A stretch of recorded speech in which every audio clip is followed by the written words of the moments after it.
आज हिवाळी अधिवेशनाचा तिसरा दिवस आणि या हिवाळी अधिवेशनात नेमकं विधान परिषदेत आणि विधानसभेत काय घडलं ते आपण सविस्तर जाणून घेणार आहोत।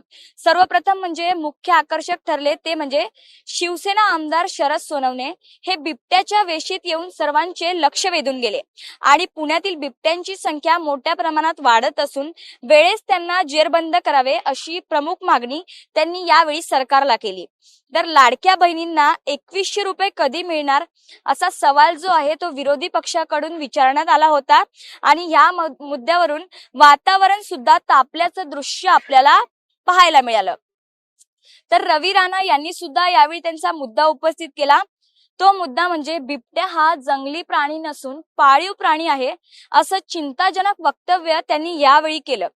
तर वाहतूक नियोजनासाठी वाहनांना ई चालन देण्याबाबत आधुनिक तंत्रज्ञानाचा वापर करणे गरजेचे आहे असं देवेंद्र फडणवीस यांनी म्हटलंय।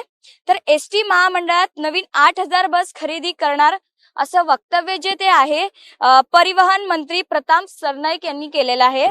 तर 7 जिल्ह्यात महसूल विभागांच्या वतीने ओबीसी विद्यार्थ्यांसाठी जागा मिळाली आहे, ही सुद्धा एक मोठी घोषणा आणि मोठी बातमी आहे।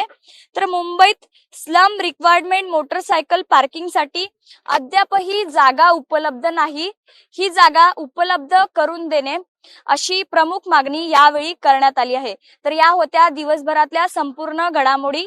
कॅमेरामॅन शिवाजी काळी सोबत मी साक्षी यादव, टॉप न्यूज मराठीसाठी, नागपूर।